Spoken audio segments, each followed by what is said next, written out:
I'm going to pass the mic here. Go ahead, Ryan.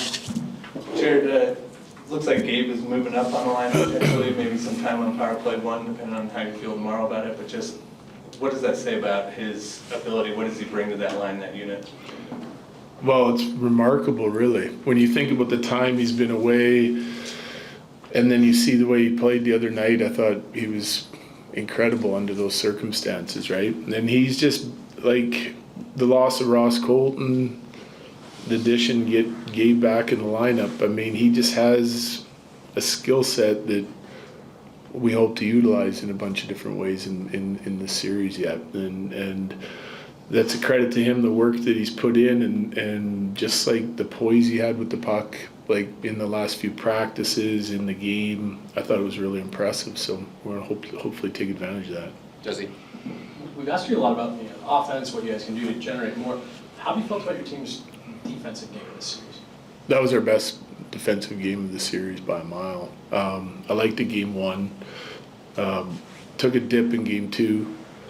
So we talked about a lot of things, and most of it not new from the preparation, just things that we had to be better at. But I thought as game 2 went on in their building, they just got like super competitive, and we didn't. And so that's a lot of it. It's a lot of battles, net front that you got to defend, and like the way they play, they're going to put it there and go there, and they're going to go there with numbers, and you have to be prepared to deal with that. And in game 3, we did a really nice job defending, I thought. Eric? Going back to Gabe, before he came in, it was a lot of talk of like expectations. It's unfair to have high expectations, expect him to be the same guy. But like when you see the game he played, I'm not saying he's fully back, but like how much closer do you think he's, like you feel back to having Gabe Landeskog? Like you want me to put a percentage on it? I'm not going to do that. I do think, I don't think it's fair to, like, the only guy that's missed in any kind of time like that I know of that's come back and was equally as good or better than when he left was Mario, right? And it was impressive then, and you know, so I don't think it's fair to say like we need, the expectations got to be to where he was. I think he's going to get there eventually, but it's going to take some time. Like you can't miss that much time in a competitive sport, a high speed sport where all your reads and, you know, puck touches and like you got to be as close to perfect as you can be this time of the year. But we certainly feel comfortable enough putting him in that he can help our team, or otherwise he wouldn't be playing, right? So, but I'm not going to put a percentage on it. I think he's got, you know, still got some road ahead of him to try and get better. The longer we play, the better he's going to get. Corey? Is there any like things in particular that you need to see to create a little bit more, like a little better 5-on-5? Yes. Could you elaborate on that?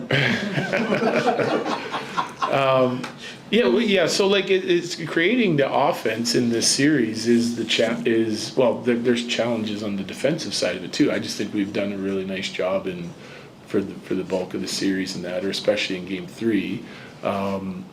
And so we're studying all the offensive numbers too, and we did a better job getting to the net front, coming up with like some dirty chances like we did in game 1. So we took, I said it before, we took a step back with our aggression and plays to the net and getting to rebound, screens, deflections in game 2, and they were better at it in game 2. And then last game, I thought we were much better on the defending side of it, and then we did a better job on the offensive side of it, getting back to kind of what we tried to do in game 1. And the numbers will tell you that, because all that data is available to us. Like for me, we got to find a way to capitalize on a couple of our like quality scoring chances. Like we built a lead in game 1, and we get a timely goal from Taser, we win the hockey game. We build a lead in game 2, and we get, like even though they outplayed us for the second half of that game, we still created some really good quality chances, both off the rush and the no-zone play, off our forecheck, where we didn't capitalize on it, and they end up coming back and winning. And it was the same way in game 3, power play included, right? So you get some looks, You gotta put them in. That's the difference in the hockey game. And so they beat us in that area so far. But there's things that we've looked at that we think we did better in game 3 than game 1 and 2 and the offensive side of it, and we're trying to build off it. Like like I said before, we're showing them the stuff that we think we can take another step with, and then we're showing them some of the stuff that we've been poor at, and we're showing them some of the stuff we've been good at. Evan, then Pierre. With Gabe moving up, like, I know in the AHL, those games, you wanted to keep him around certain minutes, so that sounded like that was the plan, but like, is there a limitation on kind of how much you can use him, or is that just a talk to him type situation? That's exactly what it is. It's just me communicating with him throughout the course of the game, and if he's like needs a second, he can give me the, I need a second. And then we do that with like almost all of our guys. Sometimes I'll tell Nate, get out there, and he'll be like, I need a second, and we put somebody else out, so it's, but he's feeling healthy, he's feeling good. So yeah, then it's just like, what's his conditioning like? But he's put a lot of work into that, and so I mean, can he play more? What did he play the other night? 13 and change or something? Can he play 3 more minutes next game? Yeah, I think he can. Pierre, go ahead. You never know how long it'll take a player to fit in after a trade mid-season. It feels like Charlie Coyle has fit in, and what do you see in his game that has allowed him to translate that well?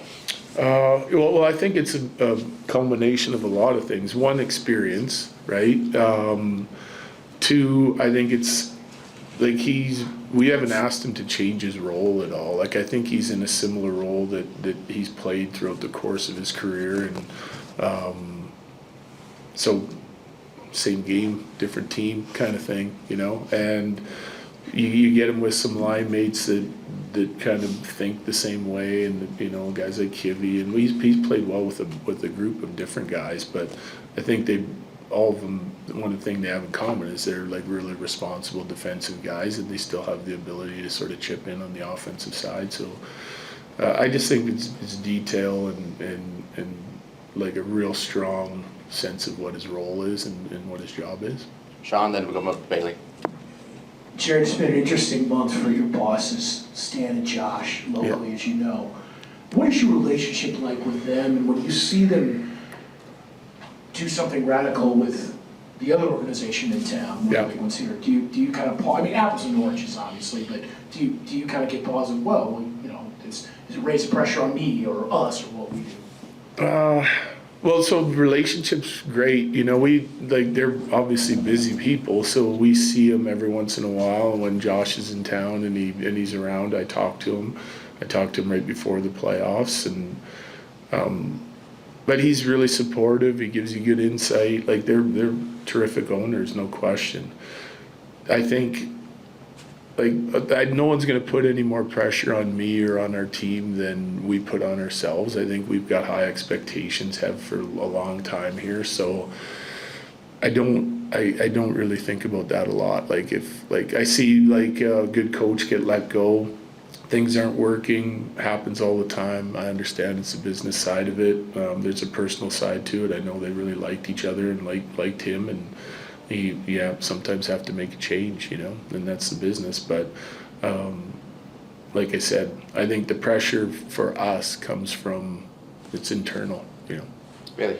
In a game like Wednesday with that big return, is there a message that you're kind of emphasizing with your guys on managing emotion versus the focus on the game, and finding that kind of balance and not letting one versus the other, enjoying this emotional, return, he's back to hockey versus, yes, we still have a job to do? Yeah, I think, it's different guys get motivated by different things, I think, but ultimately it's about winning. And so, we talk about it, like if we were up 2-1 or 3-0 or down 2-1 or down 3-0, I don't think that you're all the losses kind of stick with you a little bit harder in playoffs. So to me, it's about resetting and getting back to what our focus needs to be to win tomorrow night, right? And so that's what we talk about. I think it's good to be emotional. It's good to be a little nervous. It means you care.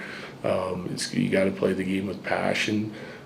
But you definitely have to channel it the right way and focus on what your job is for the next shift. And I mean, the smaller the increments you can break that down, the better off you're going to be. If you're living in the moment and playing in the moment and doing the right things and you're focused on that, then you're going to have success.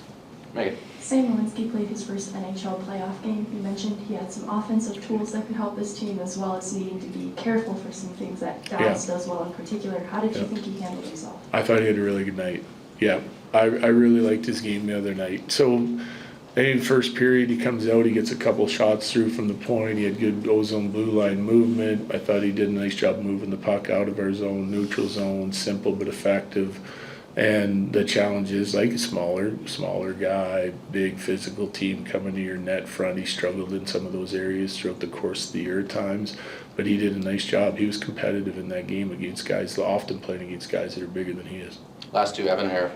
Teams are going to focus on Kale, that's just how it goes. But I guess, what have you seen from him offensively in the series? Because he hasn't quite had that Kale moment that we're so used to seeing. Yeah, I think he's probably struggled a little bit in the series on the offensive side of it. Like, we had some guys that beat up the puck pretty good the other night. It's part of the reason why I think our power play wasn't as good as what it could have been. But I trust in Kale. He's had a bad game here or there before and bounced back. And like, he was still competitive, defended hard. Like, we didn't, limit the scoring chances like that without all of our DN forwards committing to it and playing hard. But I think if you ask him or just you get used to watching, it's going to be harder in playoffs to create, quality chances. But he'll get better as we go here too. Finish there. Coach, is Ross Colton any closer to being an on-ice participant? Yeah, he's definitely closer. Okay, thank you, Jared. Closer than he was yesterday. Someone who's like-